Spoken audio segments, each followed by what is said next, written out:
Christmas parade dito sa SM City Lucena.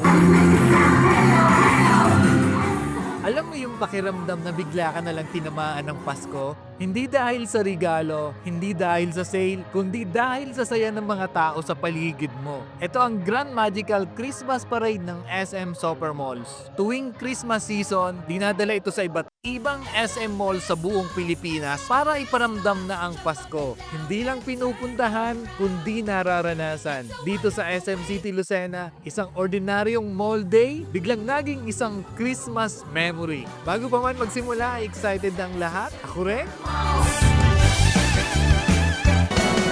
ang daming naghihintay na tao.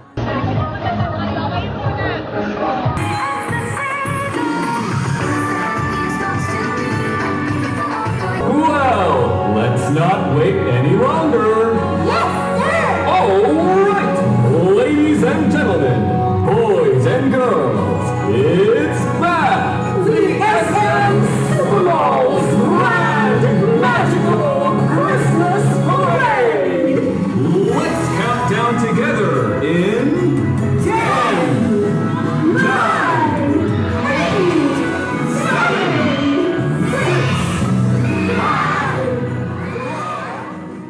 Eto na at isa-isa nang lumabas ang mga characters. Very colorful at sobrang gaganda ng kanilang mga kasuutan.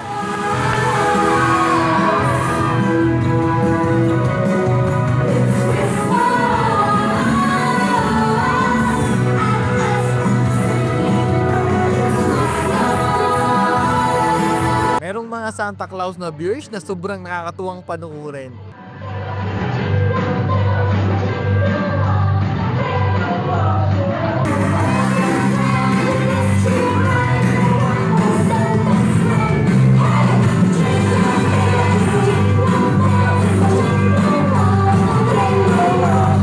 Andyan din si Mr. and Mrs. Santa Claus na parang totoo sa mata ng mga bata.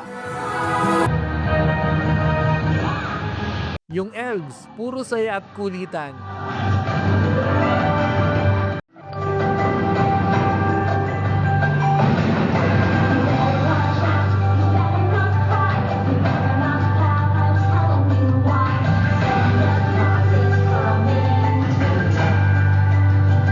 Yung toy soldiers, parang galing sa kwento.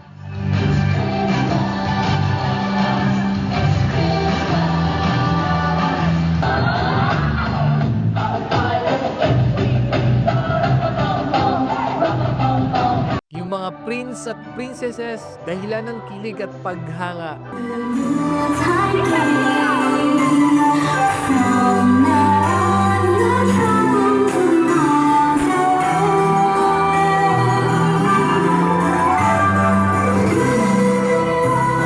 Ang daming characters na bonggang-bongga. Makikita mo agad sa crowd, may mga batang nagtatawanan, nag-cheers, nagpapalakpakan, may mga batang hindi mapakali sa tuwa, may mga magulang na napapangiti, at may mga sandaling tahimik lang pero ramdam na ramdam. Dito mo marirealize, para sa mga bata, ito ay isang magic. Para sa mga magulang, ito ay paalala na minsan, sapat na ang makitang masaya ang anak mo.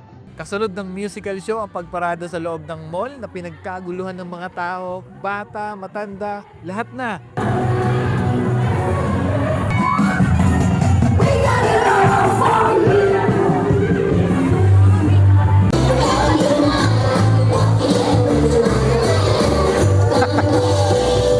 Ito yung mga cute na mga duwende.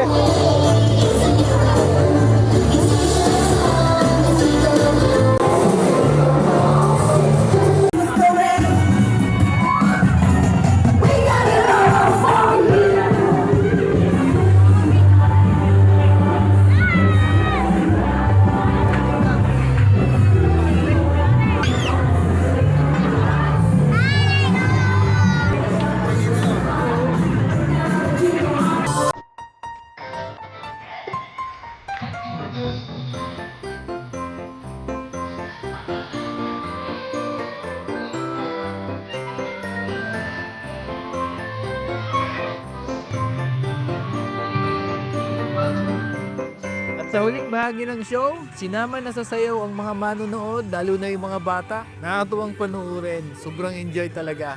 Walang pili, bata, matanda, lahat kasali. At sa sandaling yon, wala nang problema, wala nang pagod, wala nang iniisip na bukas, Pasko lang. Pagkatapos ng palabas, syempre, hindi mo mawala yung picture taking. At mapapansin mo, hindi lang mga bata ang ayaw umalis. Kahit yan si Ana, hindi pwedeng walang picture sa mga karakter. Kaya sa sandaling yon, lahat gustong manatili. Siguro, ito ang tunay na hulugan ng Pasko. Hindi dami ng regalo, hindi laki ng handa, kundi mga sandaling pinagsasaluhan ng saya. Kung hindi ka nakapunta, sana kahit sa video na to, maramdaman mo ang Pasko. Follow my page for more moments like this, kung saan sabay tayong mag-diet. Maligayang Pasko mula dito sa SM City, Lucena. Yun, tapos na yung Christmas Grand Parade. Sa sobrang nag-enjoy yung mga bata. Grabe, ang sasaya ng mga bata. Okay naman kami ngayon. Okay kami.